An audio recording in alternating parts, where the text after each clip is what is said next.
kamusta po ang paglipat nyo dito sa bago nyong bahay? Okay naman, medyo maluwag, pero pwede na.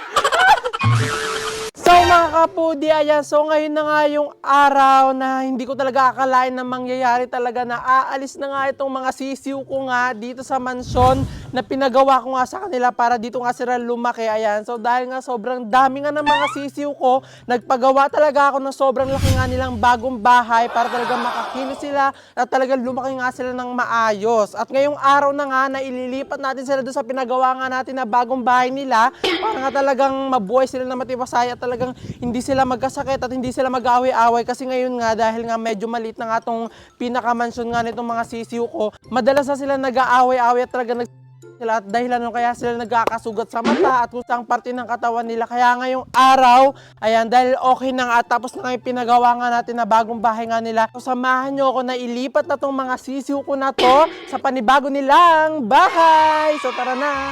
Bilis na lang magkilangihan. Ayan, so dahil nandito lang naman yung mansyon nila dito sa bakuran namin, ayan, tapos nandito rin yung pinagawa natin na malaki nilang bagong bahay. Ayan, so ito yung pinagawa natin sa kanilang malaking bagong bahay. So binutasan muna namin tong part na to kasi dito natin sila isusuot para mas madali natin silang mailipat dito sa bago nilang bahay. Ayan, ang laki. Ayan, sino ang gustong unang lumipat sa inyo sa bagong bahay? Sino? Ito. Mukhang siya ang matagumpay na unang lilipat sa bagong bahay. So tara. Are you excited sa bago niyong bahay? Ito na. Welcome sa bagong bahay. Yay! Ah! Yan na. Oh. Doon na siya. So tara na, bilisan. Woo! Woo!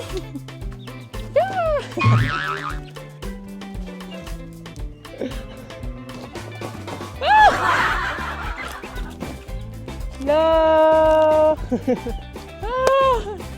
Lilipat na sila! Lilipat na kayo sa bago nyong bahay! Yay!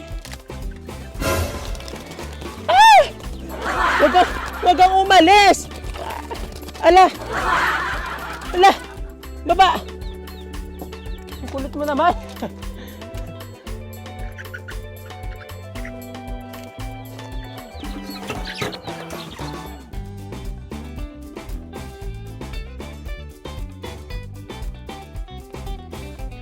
Lapit na silang maubos sa mansyon nila.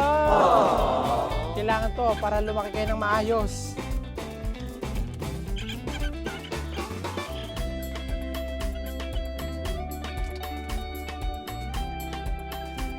Laki. Laki nyo na. Dami pala. Nakailang pabalik-balik na kami. Meron pa pang ilang mangray. 5 pa yung nasa loob. Ang dami. Para kami may poultryhan. Ala, nakulong. Nakulong. Ayan na yung last one. Aww. Babay na kayo dito sa mansyon nyo. Ito yung mansyon na dito kayo lumaki ng mga baby pa kayo. Ngayon, iaalis na kayo dyan. Welcome sa bago nyong bahay. Last one. Tchanan! Yay! Ayan, so ito na nga, nailipat na nga natin sa kanilang bagong bahay ngayong mga sisiw ko. So puntahan na natin sila. So tara na. Ayan, so ito na sila. Hi mga sisiw! Kamusta naman ang inyong bagong bahay? Yan na sila. Hello! O, diba? Kasama ko na sila sa bahay nila. O, diba? Nakakapasok na ako sa kanilang loob ng bahay. Doon kasi sa mansyon nila, hindi ako makapasok ngayon. Nakakapasok na ako. Oh, ang dami pala nila. Oh. Wow! Ayun! Lumilipad! Ayan, so ito yung binuksan namin kanina para may pasok nga itong mga sisiw ko nga. Ayan, so ngayon sasara na ulit natin siya para hindi na sila makawala. Diba? Ang galing! At talaga namang sobrang saya ko nga dito nga sa bagong bahay nga nitong aking mga sisiw kasi talagang sobrang luwag. At talagang napakaganda nga dito kasi talagang nakakapasok nga ako sa loob at talagang pwede ako makipag-banding nga sa kanila. At talagang looking forward na nga lang ako nang talagang mapalaki nga sila ng malalaki talagang mga manok at hindi na sisiw. At talagang pagpasok ko nga dito nga sa bago nga nilang bahay, wala nga silang ginawa kundi lumipad nga ng lumipad. At talagang sa tingin ko nga na sobrang saya nga na itong mga sisiw ko kasi nung nga sa mansion nila talagang hindi sila nakakalipad pero dito sobrang laki at talagang nakakalipad sila kung saan saan.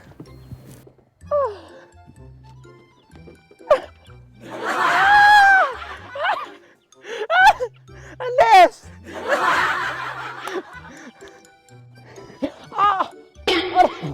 Sakit. So ngayon, interviewin nga natin itong mga sisiw ko nga dito nga sa bago nilang bahay. So titignan natin kung ano naging reaction nila sa paglipat nila dito. Ayan, so tara. Sir, kamusta po ang paglipat nyo dito sa bago nyong bahay? Okay naman, medyo maluwag, pero pwede na. Kamusta po ang paglipat nyo sa bago nyong bahay, sir? Ang kulit, sabing okay nga, maganda nga. Nagandahan naman po kayo. Doon ka na nga. Minustorbo mo lang kami dito eh. Okay. Nagandahan naman daw sila. Ayan, so ito pa. Ito si sir. Mukhang ganado to si sir Sir, mukhang masaya ka dito sa bago mong bahay Masaya talaga kasi makapag-banding na kami ng tropa ko. Oo nga, mukhang masaya nga siya. May makasama ka ba dito ng tropa, sir? Oo, meron akong tropa dito sa Jepoy. Sino ba si Jepoy? May kasama nga daw siyang tropa. Ayan, so dito pala sa nila sabi ng isa nilang sisiw. Ayan, so dito pala meron silang mga grupo-grupo. Ayan, dito ang group A. Ito, interview natin.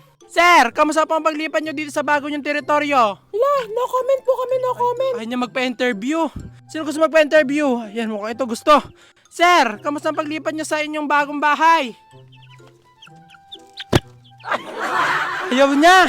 Talagang ito lang mga gusto may interview. Ito. Kamusta po ang paglipat nyo sa bago nyong bahay, sir? Paulit-ulit ka ako na naman. Ayaw talaga nila. So ayan, so masaya naman daw sila dito sa bago nilang bahay. Ayan, so nag-i-enjoy naman daw sila at thank you daw kasi pinagawan ko sila ng ganito kalaking bahay. Ayan. So ayan, enjoy nyo na lang tong bahay nyo. Naway mag-enjoy kayo dito sa bago nyong bahay na napakalaki. Ayan, so meron na kayong sarili-sariling tulugan dyan Hindi na kayo mahirapan dyan. May sarili-sarili na kayong tulugan. Diba? Enjoy na sila. Di na kayo makakawala rin dito kasi talagang sagrado to. So ito na, sa wakas, nailipat na rin natin dito itong mga alaga ko mga sisiw at talagang sure ako na masaya nga sila dito kasi sobrang laki nga netong kanilang bagong bahay at talagang nakakakilos na sila at nakakapaglaro na sila ng maayos. Hindi na sila nagsisiksikan. Ayan. So tara na, punta na natin yung dati nilang bahay. So ayan, so ang gagawin na natin dito sa kanilang dating mansyon, ayan, so tatakluban na natin siya. Ayan, paalam, dahil malalaki na ang mga nakatira.